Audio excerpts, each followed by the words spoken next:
Ever feel like you're running on a treadmill that keeps getting faster?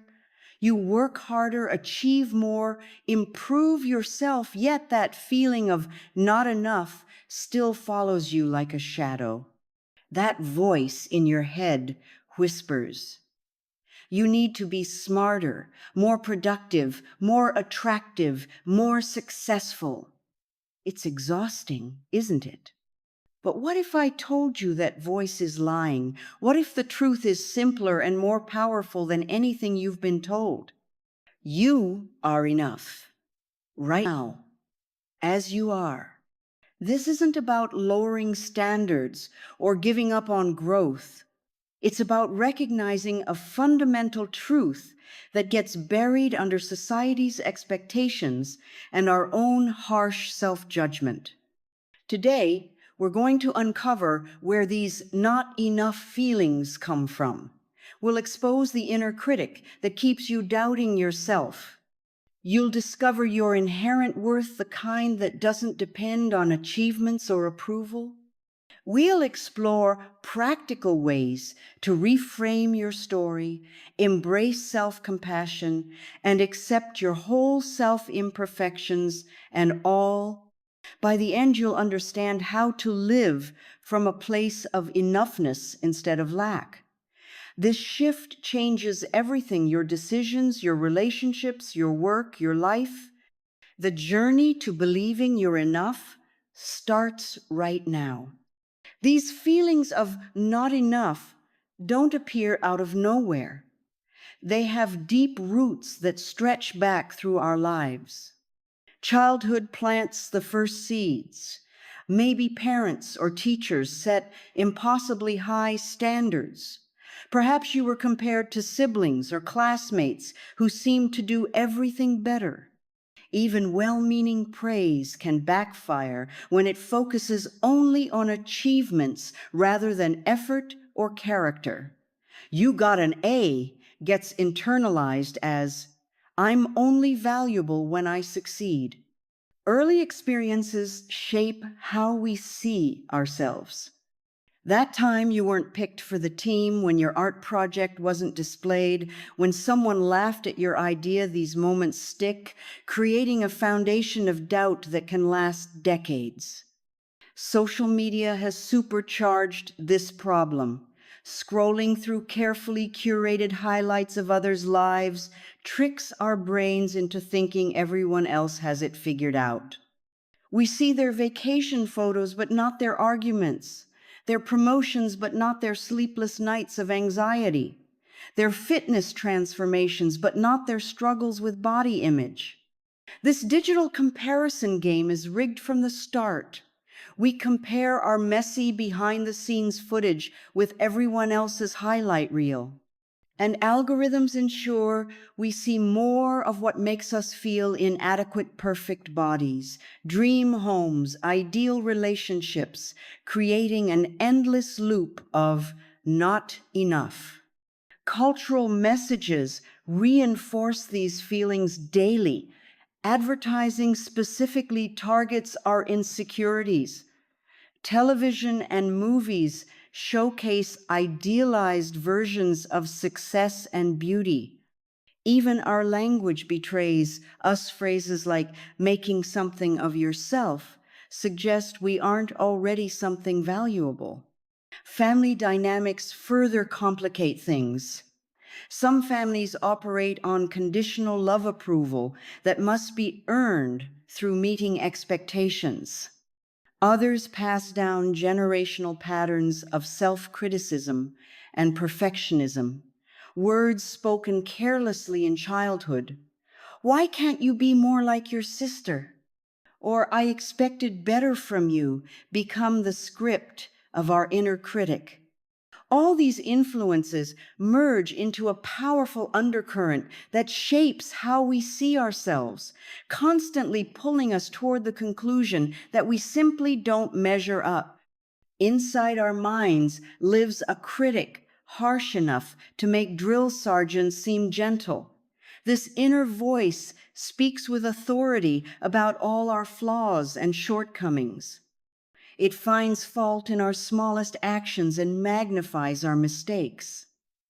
That comment you made, everyone thinks you're stupid now. That project, barely acceptable. That outfit, ridiculous. What makes this critic so dangerous isn't just its cruelty, but its familiarity. It speaks in our own voice, using our deepest insecurities against us. It knows exactly where to strike, which vulnerabilities to exploit, which fears to amplify, and unlike external critics, we can't walk away from it or shut it down. This voice follows a predictable pattern. It generalizes from single events to sweeping character flaws. One mistake becomes, "You always mess up." One rejection becomes, "Nobody will ever want you." It catastrophizes, turning minor setbacks into evidence of fundamental unworthiness.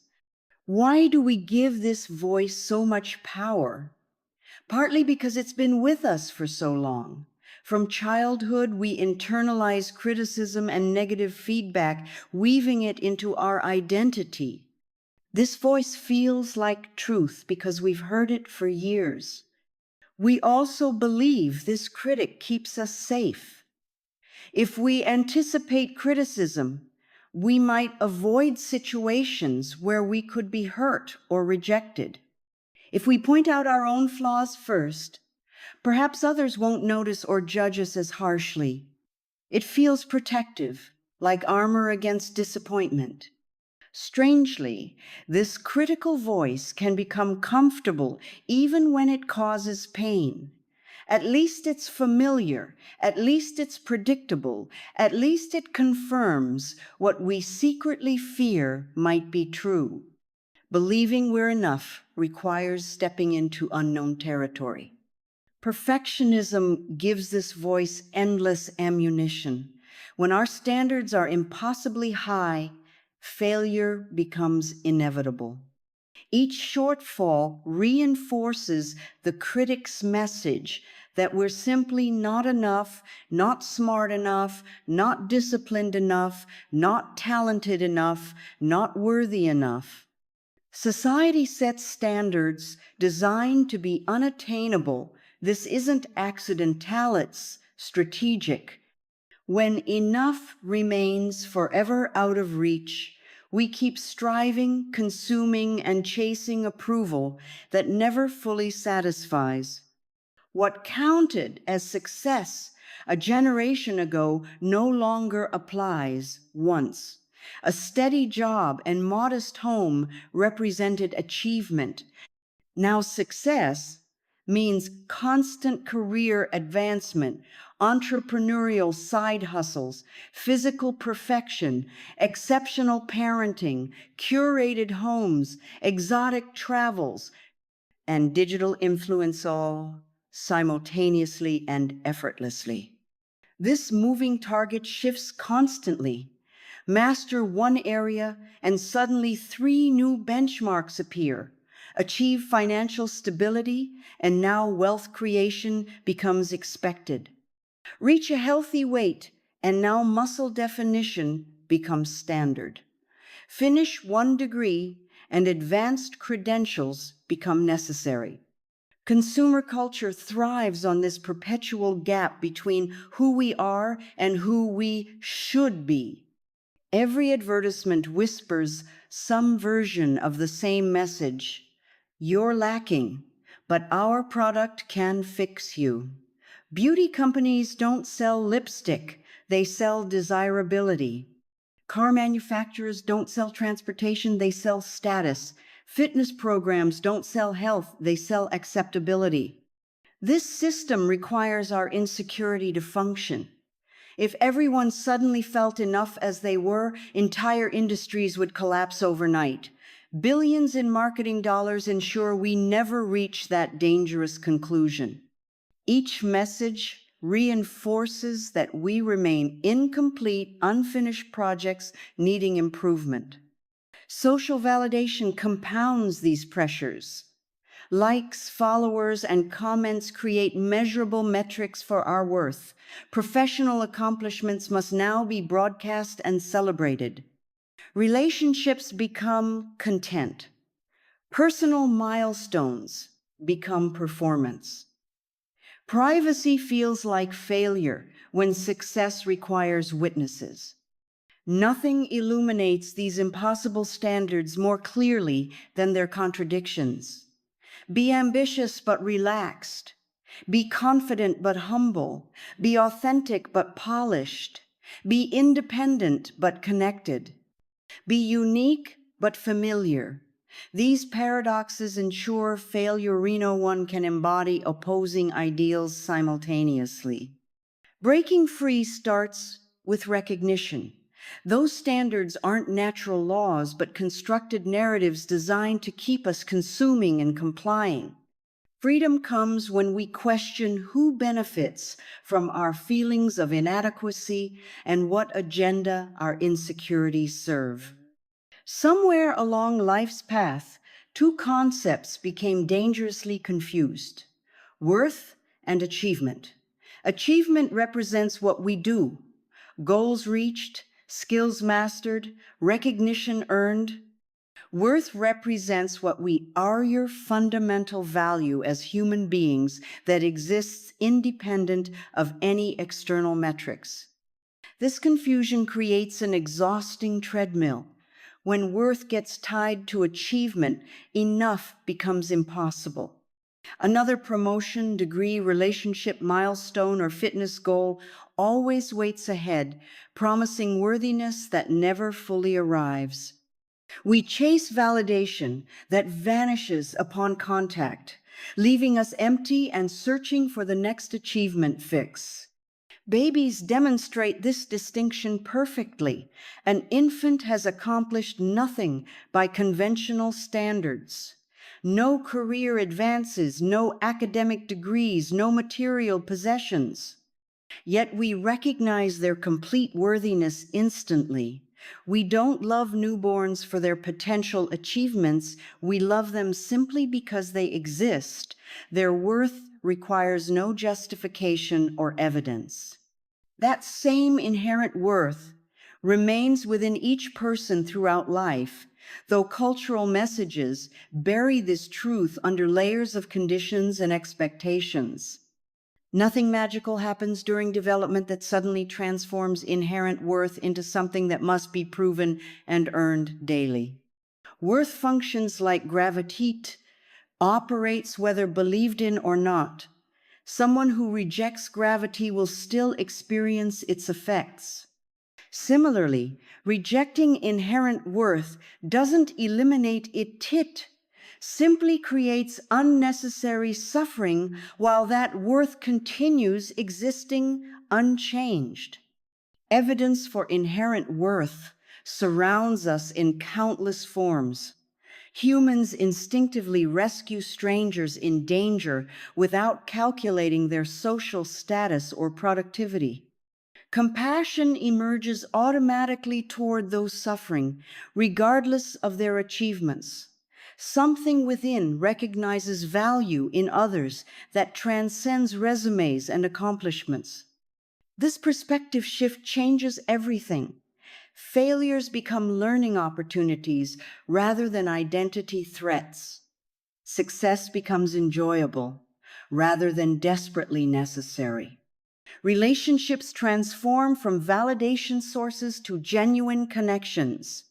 Rest becomes permissible without productivity justifications. Inherent worth proves especially crucial during life's inevitable setbacks. When careers falter, relationships end, or health challenges arise, achievement-based worth systems collapse completely. Only inherent worth provides stable ground during these storms. Each person carries an internal narrativa story about who they are, what they deserve, and what possibilities exist for them. For many, this narrative centers around lack and limitation. I'm not creative enough. I always mess up relationships. Success isn't meant for people like me. These stories feel like established facts rather than interpretations. They gain power through repetition, reinforced each time negative self-talk goes unchallenged. With enough repetition, even the most distorted beliefs become familiar and comfortable, regardless of their accuracy or helpfulness. Changing this narrative begins with awareness. Simply noticing negative self-talk creates distance between thoughts and identity. Instead of, I am a failure, try observing, I'm having the thought that I am a failure. This subtle shift prevents complete identification with limiting beliefs, creating space for new possibilities. Evidence gathering challenges distorted thinking. When thoughts declare you never succeed at anything, collect concrete examples of past successes, however small. This isn't positive thinking, it's accurate thinking, correcting selective attention that filters out achievements while magnifying setbacks. Language itself shapes reality. Phrases like I am carry particular power, defining identity rather than describing temporary states. I am worthless creates a fixed identity, while I feel discouraged about this project acknowledges temporary emotions without permanent labels. Creating a new narrative requires deliberate choice about which experiences receive focus and meaning. Both struggle and triumph exist in every life story. Neither represents the complete picture, but focusing on resilience, growth, and strengths builds a narrative foundation strong enough to withstand setbacks. Small daily practices reinforce this reframing. Keeping achievement journals documents progress often missed in perfectionist thinking.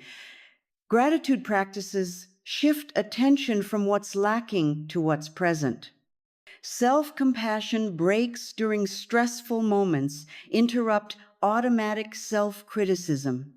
Affirmations work when they feel believable rather than aspirational. Starting with I am learning to accept myself feels more accessible than jumping straight to I love everything about myself. Each small step builds credibility for the new narrative, gradually replacing doubt with possibility. Many believe harshness motivates improvement, that self-criticism drives progress, while kindness leads to complacency. Research reveals precisely the opposite truth. Self-compassion, treating ourselves with the same kindness we'd offer a good friend, creates resilience that harsh self-judgment destroys. When facing mistakes or failures, self-compassion asks, how would I respond if someone I care about experienced this same situation? Few would tell a struggling friend, this proves you're worthless, or everyone else handles this better. Yet we routinely speak to ourselves with cruelty we'd never inflict on others.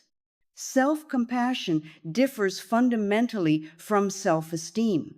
Self-esteem requires feeling special or above average, creating an unsustainable standard since everyone can't simultaneously be above average. It fluctuates based on recent successes or failures, providing support precisely when needed, least during struggles and setbacks. Self-compassion remains stable regardless of performance. It acknowledges imperfection as part of shared humanity rather than personal deficiency. Everyone struggles, makes mistakes, and experiences inadequacy. These moments connect rather than isolate us when recognized as universal human experiences. Three elements form self-compassion's foundation: First, mindfulness acknowledges difficult feelings without suppression or exaggeration. Second, common humanity recognizes suffering as something connecting rather than separating us from others. Third, self-kindness responds to pain with warmth instead of judgment. Simple techniques build this capacity daily. Physical comfort, placing a hand over the heart during difficult moments, activates parasympathetic nervous system responses, reducing stress hormones. This gesture signals safety to the body when emotions feel overwhelming.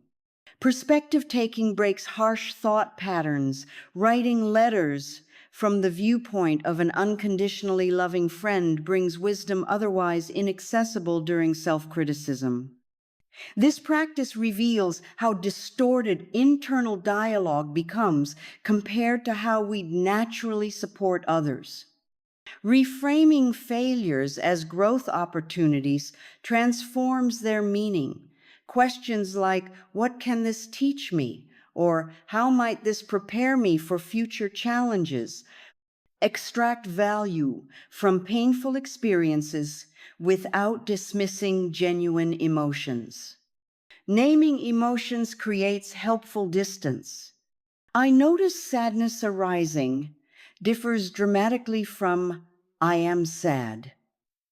One acknowledges temporary experiences passing through awareness. The other suggests permanent identity. Wholeness comes not from perfection, but acceptance, embracing every aspect of self without exception.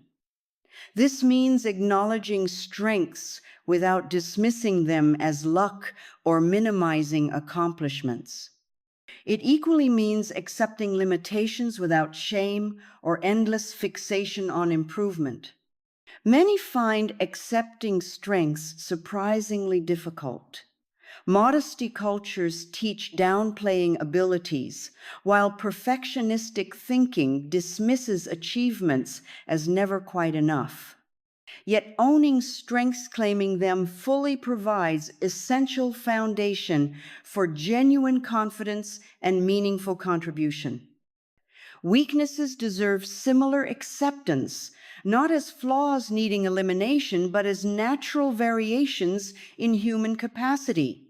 No person excels at everything. Energy spent hiding weaknesses or compensating through overwork often exceeds effort needed to simply acknowledge these areas matter less for individual purpose and meaning. Japanese aesthetic traditions offer wisdom through concepts like wabi-sabi, finding beauty in imperfection, impermanence, and incompleteness. Broken pottery repaired with gold highlights rather than hides damage, transforming flaws into unique artistic elements. Applied to human experience, this perspective values character formed through struggle rather than idealized perfection. Standardization represents modern culture's greatest illusion. Mass media, education systems, and workplaces reward conformity while claiming to value uniqueness. True differentiation, genuine expression of individual nature requires courage precisely because it contradicts these powerful, homogenizing forces. Paradoxically, accepting weaknesses often diminishes their power. Shame thrives in secrecy and resistance. When weaknesses become acknowledged parts of wholeness rather than rejected aspects of self, they lose their disproportionate emotional charge. Areas once generating anxiety become neutral characteristics, simply how things are. Connection grows from authenticity rather than performance. People drawn to perfect facades rarely form deep bonds. Genuine relationships develop when individuals reveal both light and shadow aspects, creating space for others to do the same. Vulnerability precedes intimacy precisely because it signals safety for reciprocal openness. Finding beauty in uniqueness extends beyond self-acceptance into appreciation. Those exact qualities once causing shame sensitivity, intensity, unconventional thinking, particular appearance, features often contain greatest gifts when fully embraced rather than suppressed to fit external expectations. Life transforms fundamentally when operating from enoughness rather than deficiency. Decision-making shifts from fear to possibility. Choices previously driven by avoiding rejection, preventing failure, or securing validation become guided by authentic values and genuine desires. Relationships evolve when worthiness no longer depends on others' approval. People-pleasing behaviors fall away naturally when worth stands independent of external validation. Boundaries become easier to establish and maintain. No becomes a complete sentence, offered without excessive explanation or apology. Work undergoes similar transformation. Performance anxiety diminishes when identity no longer hinges on perfect outcomes. Creativity flourishes without fear of judgment, stifling expression. Collaboration replaces competition when colleagues aren't viewed as threats to comparative worth. Meaningful contribution takes priority over impression management. Time allocation changes dramatically.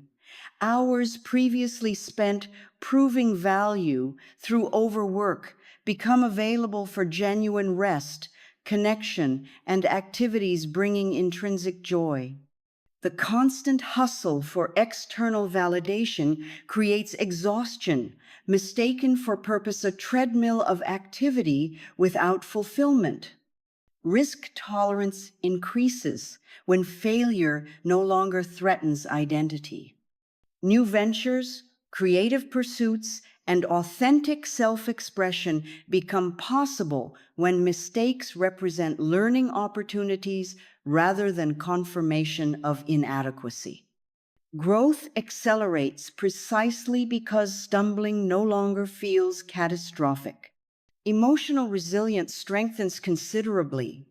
Criticism retains information value without devastating self-concept. Rejection signals misalignment rather than personal deficiency. Setbacks become temporary circumstances rather than defining moments.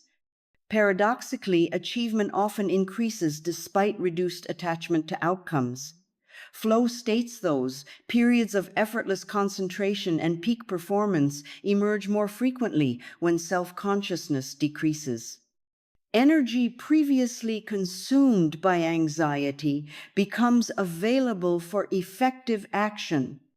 Generosity flows naturally from sufficiency.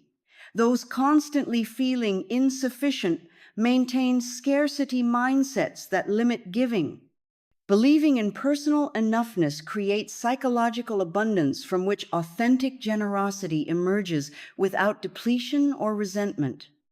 Inner peace replaces constant striving.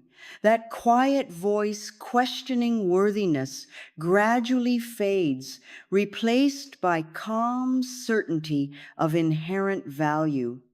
Inner critic transforms from harsh dictator to occasional consultant, offering perspective without punishment. Constant self-improvement gives way to self-acceptance punctuated by natural growth. Living from enoughness doesn't mean the end of growth or ambition. Instead, it creates solid ground from which authentic development can occur. When you no longer exhaust yourself trying to prove your worth, real transformation becomes possible, the kind driven by curiosity and joy rather than fear and inadequacy. This journey requires patience. You've spent years absorbing messages of not enough. Unlearning them takes time. There will be days when old patterns resurface, when that critical voice seems louder than ever. Those moments aren't failures, they're opportunities to practice everything we've discussed. Each time you treat yourself with compassion, each time you question impossible standards, each time you recognize your inherent worth, you strengthen this new way of being. Small choices accumulate into profound shifts. What begins as conscious effort gradually becomes natural, like coming home to yourself. If this message spoke to something deep within you today, please take a moment to like this video and subscribe to our channel. Your support helps these ideas reach others who might be struggling with the same feelings of inadequacy and self-doubt. Together, we're creating a community that celebrates the radical truth that you, exactly as you are, have always been enough.